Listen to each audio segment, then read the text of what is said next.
kita semua di sini semangat nih mau dengerin presentasi Dokter Bintang mengenai vaksinasi COVID-19, Dok.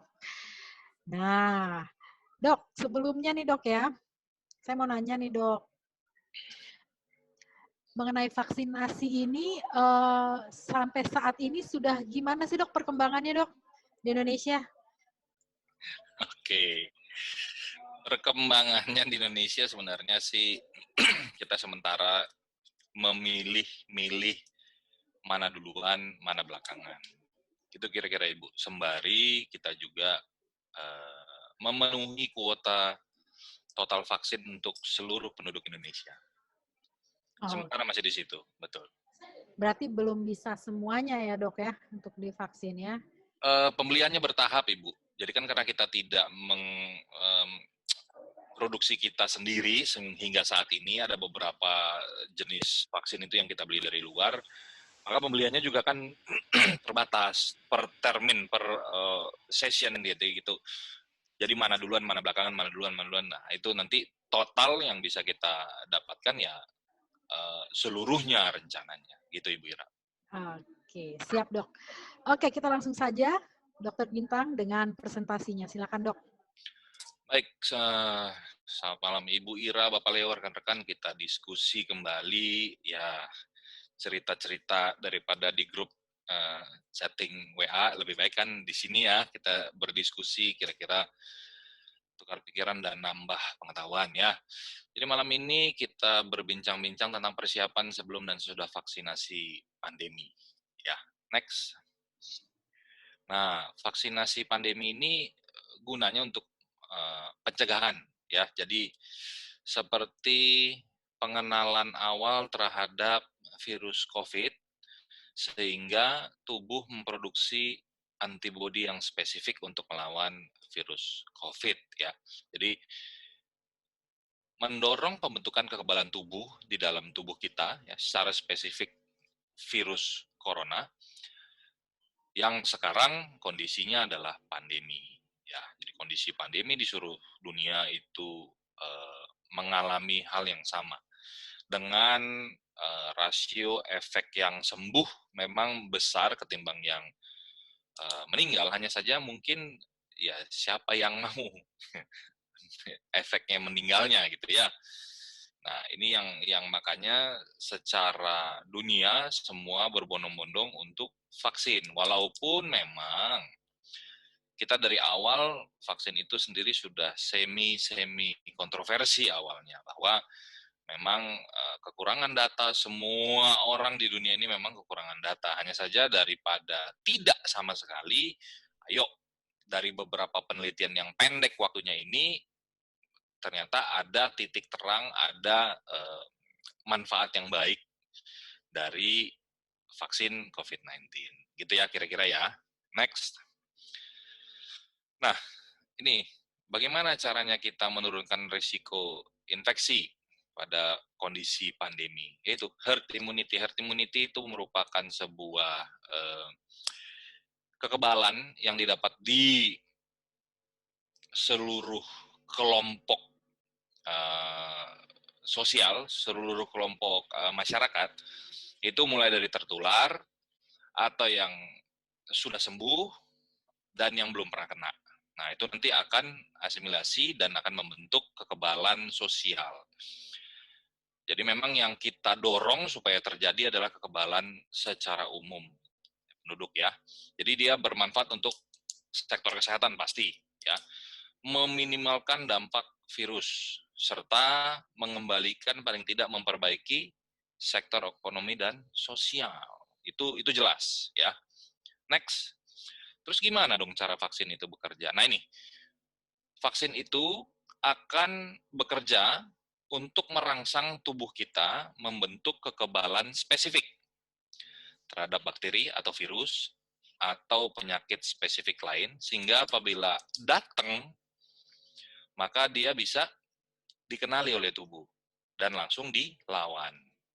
Jadi gini, kalau misalnya ada penyakit infeksi A, kita belum pernah kenal dengan infeksi A ini, maka Infeksi akan masuk dulu ke dalam tubuh kita, dikenali oleh sel kita, kemudian sel-sel tubuh kita akan memproduksi antibodi untuk melawan si penyakit A. Nah ya, prosesnya seperti itu. Lah, ada yang jadi kondisi gejalanya jadi berat dalam pengenalan ini, baper dia gitu ya, berat. Ada juga yang langsung bisa menimbulkan efek imunitas, melawan terhadap si penyakit A ini, infeksi A.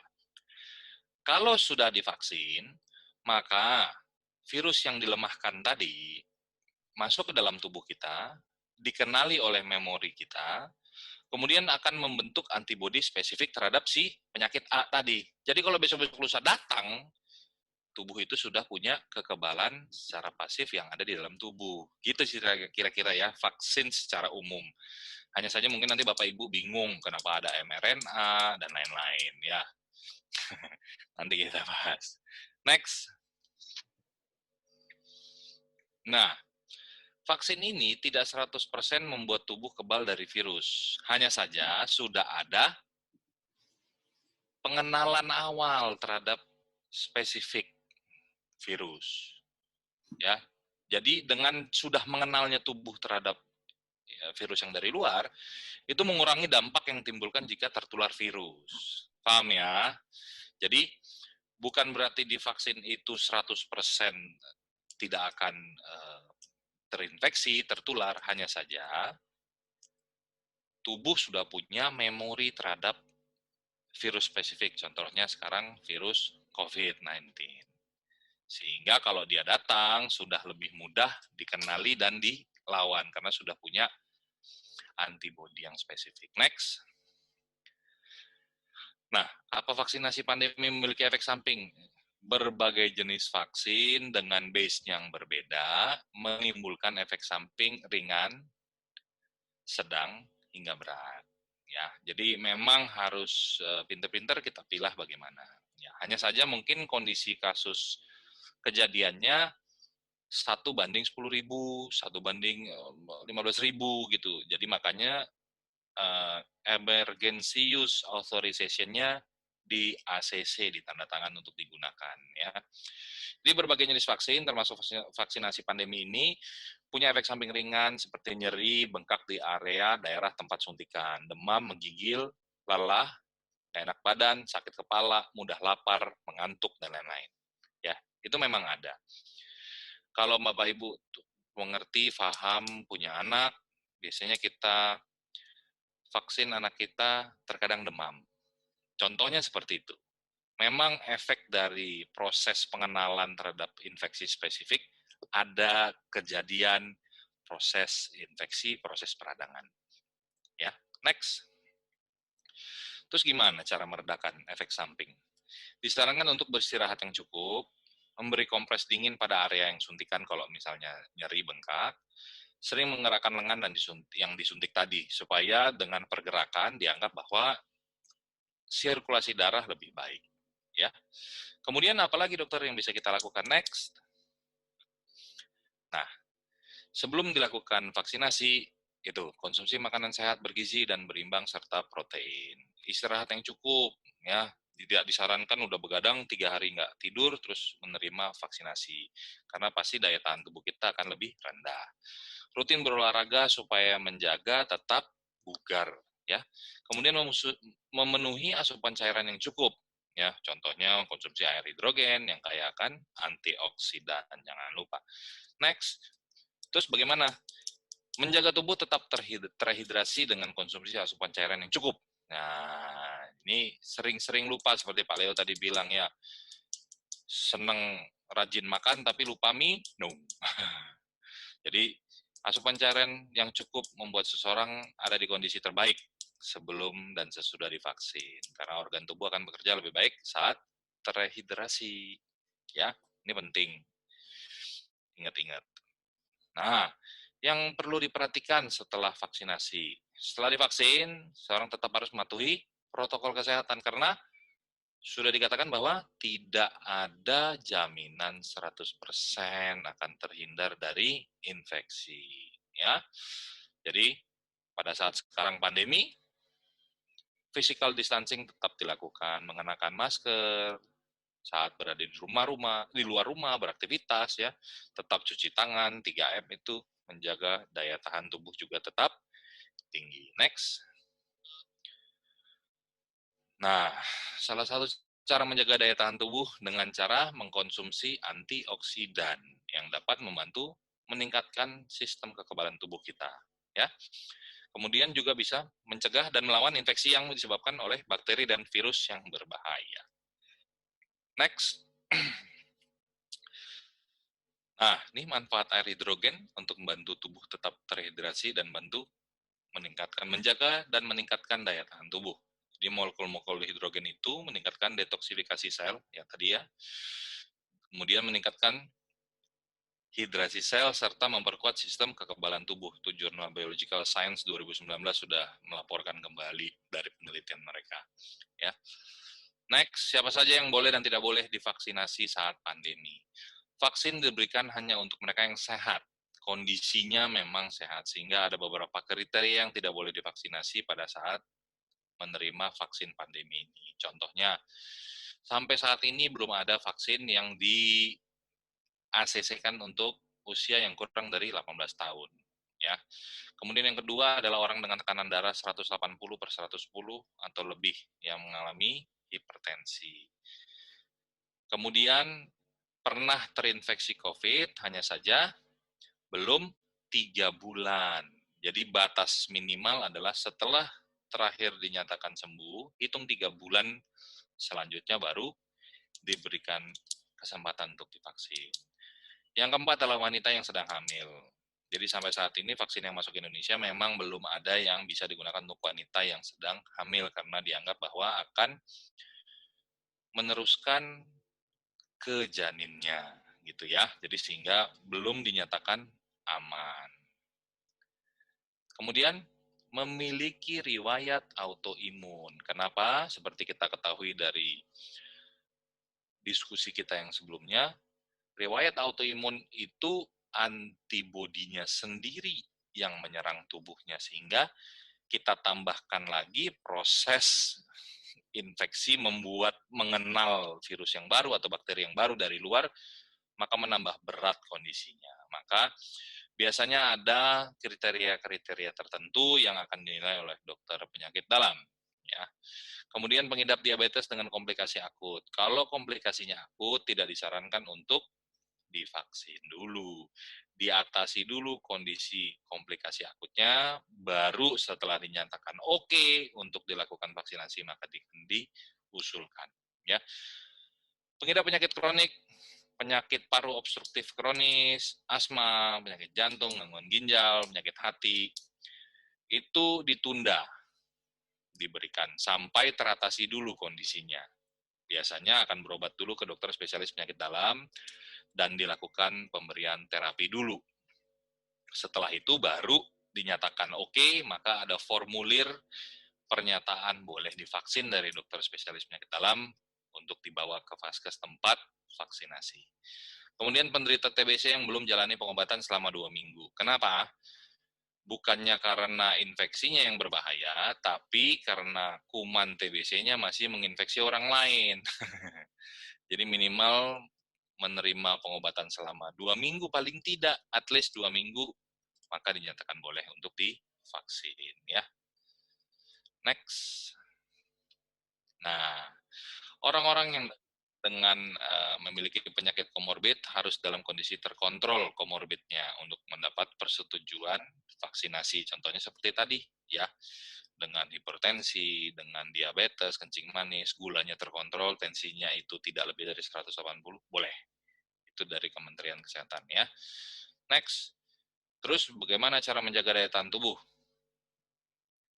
Nah, untuk orang yang tidak memenuhi kriteria vaksinasi, itu supaya tetap atau meningkatkan daya tahan tubuh, menerapkan protokol kesehatan. Ini otomatis harus selalu. Konsumsi makanan bergizi seimbang, lakukan olahraga ringan, dan sedang sebenarnya masih mungkin. Penuhi kebutuhan cairan tubuh. Nah ya, ini penting sekali supaya bisa tetap terjaga kondisi daya tahan tubuh sampai nanti bisa mendapat vaksinasi. Ya. Next, manfaat air dan inhalasi ya, untuk bantu menjaga kekebalan tubuh pada pengidap penyakit yang tidak memenuhi syarat vaksin. Itu air hidrogen disarankan memiliki aktivitas antioksidan. Ya, Bapak Ibu udah tahu, memiliki potensi pengobatan ya untuk memperbaiki gangguan kondisi ginjal yang bermasalah dengan menghambat produksi uh, ROS pada ginjal ya. Jadi ini ada di Medical Gas Research 2012. Next. Nah, molekul hidrogen ini kan punya sifat antioksidan dan antiinflamasi. Jadi terapinya ini bisa menurunkan tekanan darah, memperbaiki gangguan sistem saraf otonom yang disebabkan karena hipertensi, darah tinggi ya. Itu memang termasuk salah satu efek manfaat ya yang baik. Next. Nah, ini air hidrogen memiliki antioksidan dan antiinflamasi juga untuk paru-paru ya. Jadi jaringan paru-paru yang sudah terganggu tadi bisa dipulihkan, diperbaiki supaya lebih cepat membaik. Satu, yang kedua lebih cepat membentuk sistem pertahanan tubuh karena biasanya paru-paru yang lemah itu juga termasuk faktor risiko port entry, kemungkinan terinfeksi bukan hanya virus pandemik, yang lain juga bisa. Gitu. Jadi memang harus tetap dimaksimalkan, dioptimalkan supaya paru-parunya bisa perbaikan. Ya. Next. Konsumsi air hidrogen dalam jangka panjang itu membantu meningkatkan pertahanan tubuh kita terhadap radikal-radikal bebas, ya.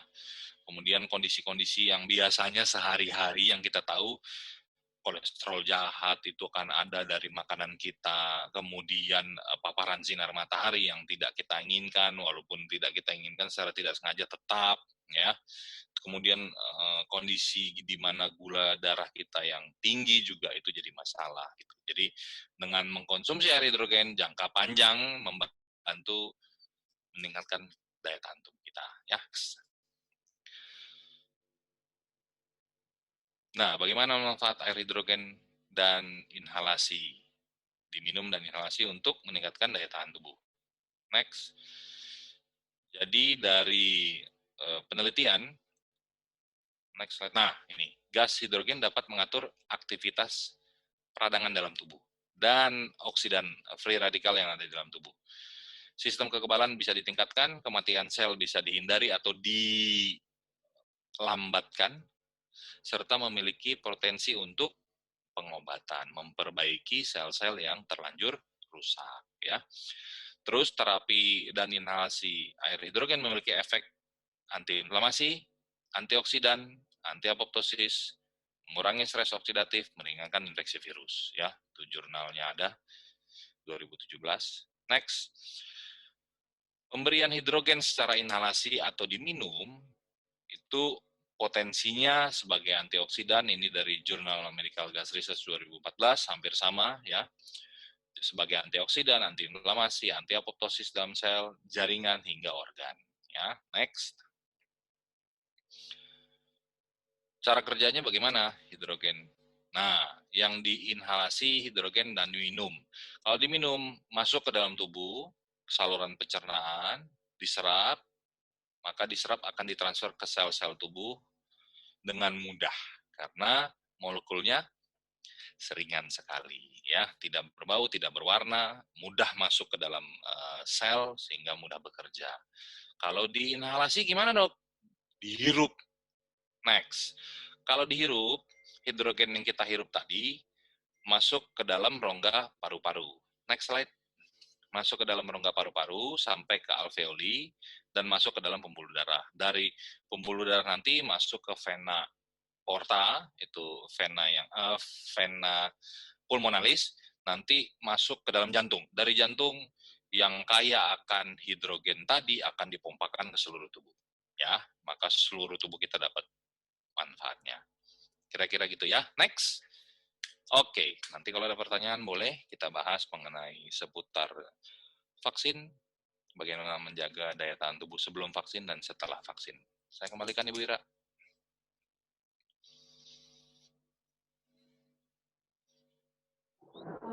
Oke, itu tadi ya penjelasan mengenai vaksin, persiapannya seperti apa, dan sesudah vaksin kita harus seperti apa. Nah, Dok, berarti Dok kesimpulannya ya, Dok ya, sebelum dan sesudah vaksin COVID-19 ini, tetap kekebalan tubuh kita harus dijaga ya, Dok ya. Ya, betul sekali Bu Ira. Ya, berarti vaksin bukan dalam arti kita sudah vaksin terus wah bisa ngapain aja gitu, bisa berani-beraninya sana tubuh kita udah kebal gitu, Dok ya. Bukan begitu juga ya, Dok ya. Bukan. Bahaya kalau kayak gitu Ibu Ira. Oke. Nah, Dok, fungsi dari air dan inhalasi hidrogennya sendiri, Dok, walaupun kita sudah vaksinasi nih, Dok ya. Itu akan membantu lebih ke apanya nih, Dok? Oke. Kalau kita sudah vaksin tadi Bu. Kalau sudah vaksin, berarti artinya tubuh kita itu sudah dapat pengenalan terhadap katakanlah virus corona ini. Setelah divaksin, maka ada efek manfaatnya berupa pengenalan terhadap virus corona ini sudah ada dalam tubuh kita. Sehingga kalau seandainya besok-besok lusa kita terinfeksi, maka daya tahan tubuh kita itu sudah lebih maksimal bisa melawan virus COVID.